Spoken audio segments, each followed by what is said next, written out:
Hi everyone, welcome back to the Bodymass YouTube page. My name is Virginia, one of the owners at Bodymass, and today we are here in my kitchen cooking up some fall treats. As the weather gets colder and it gets darker a little earlier, I feel like more people spend time in their kitchen trying out new recipes, whether that's cooking or baking, so I'm kind of jumping on that bandwagon. Those of you guys who know me know cooking is not my skill set at all. But last week I made these cookies and I posted on my Instagram a little poll of if you guys wanted to see the recipe, if they tasted good, that was the disclaimer, for protein pumpkin chocolate chip cookies. So I found a pumpkin chocolate chip cookie recipe and I kind of tweaked a couple things to make it my own. So this is definitely not anything formal, but just some small changes that I made to a recipe that I found online. All right, so the ingredients that you'll need today, some stuff is a little bit different, but I'll walk you guys through it. So we are gonna need flour, but what I'm doing is I'm combining just a regular all-purpose flour with coconut flour. I don't do a ton of baking, but I've found that if I use just coconut flour, the cookies kind of are a funky texture and don't really taste right. So you're gonna want all-purpose flour, and I mixed in some coconut flour, I'll explain later. And then you also are gonna want the Core Nutritionals Pumpkin Spice Core ISO Protein Powder. So that's how we're gonna get a little bit of additional protein in our cookies today. In addition to that, we're gonna want both light brown sugar as well as regular granulated sugar. So this is kind of, I don't know if this actually makes a difference or not. When at the start of COVID, when grocery stores were running out of everything, they didn't have regular granulated sugar, so this is a cane sugar. Still tastes good to me. I don't know, sugar, maybe not. We also are gonna use coconut oil. So instead of butter, we're using coconut oil. I know some people prefer to have kind of a healthier fat fix. So using coconut oil. We're gonna use both baking soda as well as baking powder in this. So you'll want both baking soda, baking powder, obviously vanilla like all good cookies have, but because it's fall and it's pumpkin season, we're also gonna need pumpkin spice seasoning. We'll need some salt, of course pumpkin. What else would you have in your pumpkin cookies? Chocolate chips, and an egg. So I'll have all these ingredients listed right here for you. So make sure you grab those as we get started. All right, first things first, we gotta preheat the oven to 350 degrees. So go ahead, preheat the oven. So if you guys are looking for more recipes, I made a protein pumpkin bread a couple weeks ago. I'll link that down below in the description if you guys wanna try that. Again, kind of a fun fall recipe. And then last week, Hannah made a homemade butternut squash soup, which I've had butternut squash soup before at restaurants, but I've never made it myself. And I didn't really realize how simple it was. So definitely give that a try if you guys are looking for other fall flavors. All right, so I'm gonna start off by mixing the dry ingredients together. So like I said, I did kind of a hybrid combo of flour. So what I'm gonna do, the recipe calls for 2 cups of flour. I'm gonna do 1 cup of regular all-purpose flour. And then for the second cup, I'm gonna do about 1/4 cup of all-purpose flour. Then I'm gonna fill it up the rest of the way with coconut flour. And then we're gonna add in the protein powder. So we'll start off with about 1/4 cup of all-purpose. And then I'll use coconut flour for the remaining. Somebody told me when I made these cookies last week that using almond flour is, it cooks a little bit better than the coconut flour. To be honest, I don't bake enough to actually have any concept of what's better or not. So that's what word on the street is. If you guys have any feedback, let me know. Leave comments about kind of types of flour that do a better job with baking. I'd love to hear those. Okay, so I mixed my 2 types of flour. Then I'm gonna do 1 scoop of protein powder. So again, if you guys watched my video about the protein pumpkin bread, a lot of times having too much protein can make baked goods taste very rubbery. So these cookies might work with 2 scoops of protein powder, I don't know, it might make it too rubbery, but 1 scoop of the core ISO pumpkin I tried it last week, tastes really good. So this is a mix of my coconut flour, all-purpose flour, and protein powder. So a little bit of pumpkin flavor there. I'm gonna go ahead and mix this up. If you guys are looking for the pumpkin spice core nutritionals protein powder, it's seasonal, obviously, but we have it right now in stock at both Bodymass locations. I don't even know if you can get it on Core Nutritional's website. I feel like we have like VIP access to the special Core Nutritional stuff because we like it so much. Okay, now in addition to that, what we're gonna do is we're gonna mix in our pumpkin pie seasoning. So, pumpkin pie seasoning, the recipe says that you can also use a mixture of ground cinnamon, ground ginger, nutmeg, and ground cloves. I like to make my life a lot easier, and I'm just gonna use the pre-mixed variation.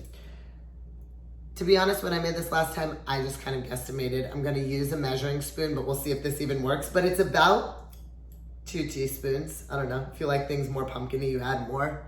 If you like it less pumpkin-y, add less. It's the way I cook. And then we're gonna stir that out. All right, on to the next step. So now in a larger bowl, I'm gonna mix together the 2 sugars as well as the coconut oil. The recipe called for vegetable oil, but I decided to switch it with coconut oil since I was using coconut sugar. I don't know, stick with the coconut theme with my pumpkin and see how that goes.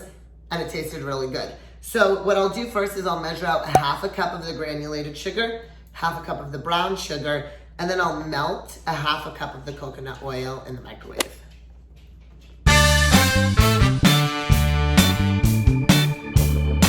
So on the recipe, it says use 1/2 cup of packed light brown sugar. There's definitely a difference between just measuring 1/2 cup and then packing 1/2 cup. So make sure you pack it so you get the right quantity.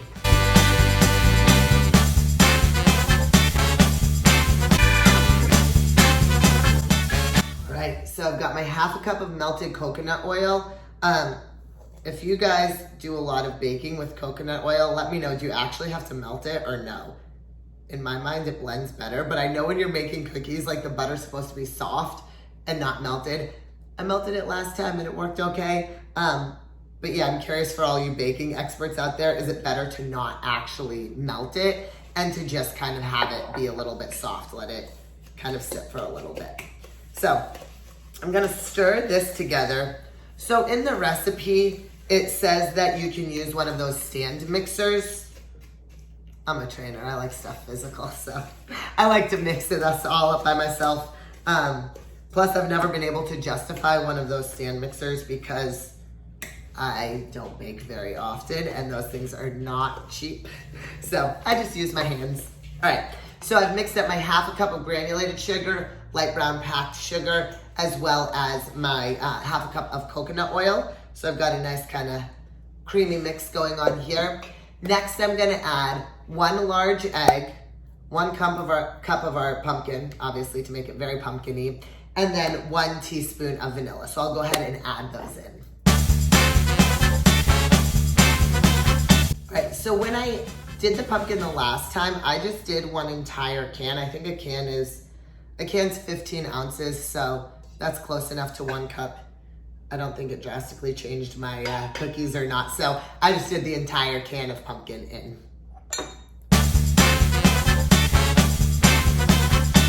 All right, so I've added the egg, the pumpkin, and the vanilla to the sugar coconut oil mixture. So now I've got a nice fall colored mixture going on. All right. So this is pretty sloshy compared to like any other time I've really baked cookies. But again, it works. It's what they ask for. So that's what we'll do. Okay, you guys, I realized I almost made the biggest mistake ever, and I think this would probably totally ruin the cookies. But rewind a little bit. In our flour mixture, I did not add the baking soda or the baking powder. Whew, that would have been really bad. So for the baking powder, we're gonna add 2 teaspoons of baking powder plus 3/4 a teaspoon of baking soda. So 3/4 a teaspoon, 2 teaspoons. And then I also forgot to add the salt. But when I made the cookies last time, I actually forgot this step and forgot to add the salt, and they still tasted okay. But I definitely think the salt will give it a little bit more flavor. So go ahead, add 1 teaspoon of salt. Again, in my very expert baking skills, I just kind of estimate this.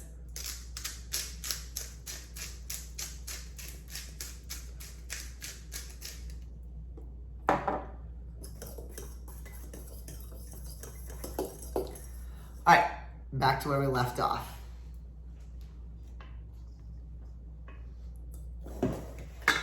So now I have my flour mixture with my baking soda and baking powder, as well as my pumpkin sugar coconut oil blend. So what I'm gonna do is I'm gonna slowly start adding in the flour mixture into the wet ingredients mixture and gradually stir that up. You see me throwing flour everywhere? This is why I'll never have my own baking show, and I leave the real cooking to Hannah. She has some other really good recipes coming your way too.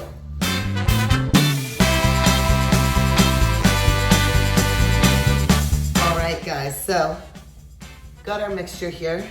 For my non-baker self, I'd say it looks pretty good. I feel like people always want to know, do trainers eat bad food? Do trainers eat cookies? I definitely eat cookies. I don't eat them that often. Clearly, as you can tell by my baking skills, I don't make them that often. But once in a while I do. Not for any reason other than, you know, one, I'm really busy, so I don't have a lot of time to bake and or like sit around and eat cookies. But number 2, I really try to fill up on lean protein and vegetables for the most part. So usually I'm not hungry for, like, I know a lot of people get like nighttime cravings. Like I just don't really get them because I filled up a lot with lean protein and veggies. But every once in a while, of course, I like to have cookies. All right, so the last ingredient is adding the bag of semi-sweet chocolate chips. When I went to the store, the Ghirardelli ones were on sale. So I feel like this better make the cookies taste extra good. Got the fancy chocolate chips. So one thing I do remember from, I took a baking class in high school, and I remember the instructor saying you don't want to like over stir or over mix. So you're just supposed to lightly fold in the chocolate chips so you're not over stirring. I don't really know what it does to the cookies if you over stir, but I know it probably ruins them. All right, guys, here we go with our batter. Okay, so what we're gonna do next is we're gonna go ahead and scoop these out onto a baking sheet, put it in the oven for about 11 to 13 minutes. The nice thing with these is once you make them, they retain their shape pretty nicely, so you don't have to worry about them spreading all over. Once we put these on the baking sheet, I'm gonna add a little bit of a secret ingredient, which I did not add last time, but somebody recommended when he tried the other ones that I made. So I'm gonna add a secret ingredient and we'll see if it tastes good. You don't have to do that if you don't want to, but I kind of want to give it a try. So somebody got me one of these cookie scoops as a wedding gift back several years ago, and never in my life would I ever think I would need a cookie scoop. This thing makes life so easy when you do decide to make cookies. I swear to you, using a spoon or using your hands is nothing like using one of these.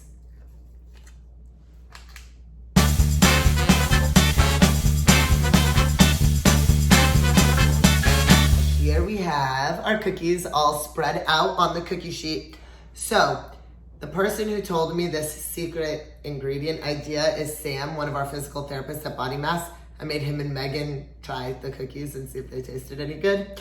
But he was like, ooh, you should sprinkle a little sea salt right on the top of them so it's a little bit of a salty kick. Granted, my old cookies, the ones that I made before, I forgot to put salt in at all, so there's definitely nothing salty on them.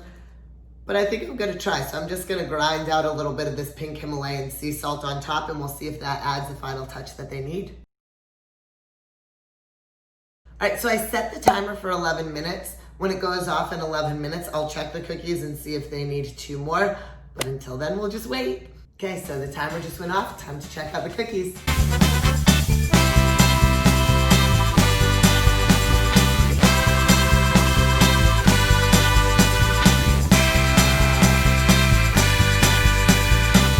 that. Those look awesome.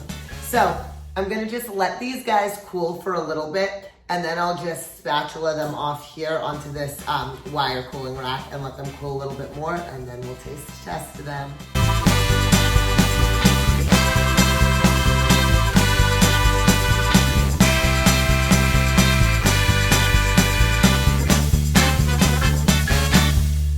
Okay, so here's our first batch of pumpkin protein chocolate chip cookies. One thing I do want to say is I did make some switches for ingredients. These are still cookies, right? I didn't make them suddenly healthy. It's not like suddenly you can eat all these cookies and you're going to lose weight and you're going to get in the best shape of your life. I just made some slight little tweaks to add a little bit more protein and make them just a little bit healthier overall. But they're obviously still cookies. But now it's time for the taste test.